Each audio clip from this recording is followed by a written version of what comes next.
If you've chosen to work on this poem by Kadir, remember the context of the work.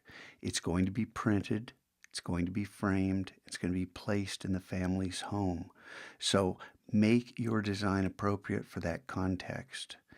I've added a texture to the background. A texture can add a lot of visual interest without cluttering the work with imagery. You may be able to make imagery work as well. Remember, we have a very short window of opportunity here. This is going to be printed and delivered to the family this weekend.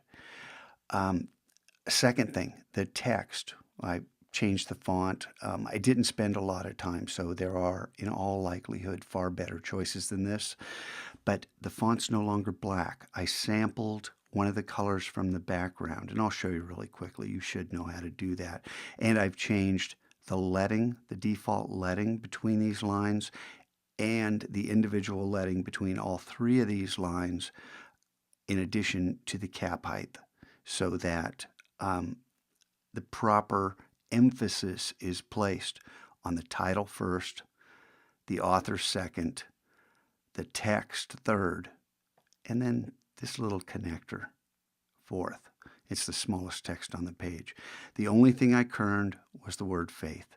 If you get a font that totally butchers the kerning here, well, go ahead, but I didn't touch. Typically, you don't kern body text. Let me hit Command 0 so you can see what this looks like. No, it's not perfect. It's just one step in that right direction, and you want this to be beautiful and appropriate for the family's use. Always keep them in mind. And if you're not working on this, these tips are all appropriate. Let me hit F to get back, and Command 0 so we can see, so we can see Command 0. There we go, fit and screen. And I'll hit F again. I've just added the texture. I didn't play with the mask at all. I put a curves layer on to deepen the texture. And then when you want to edit, you double click and edit here. We'll head back to photo. Well, let me close this. Any edits we make over there will take place here. So all I did for this background color is I brought the cursor out and I sampled one of these dark colors. When you click, it's going to change.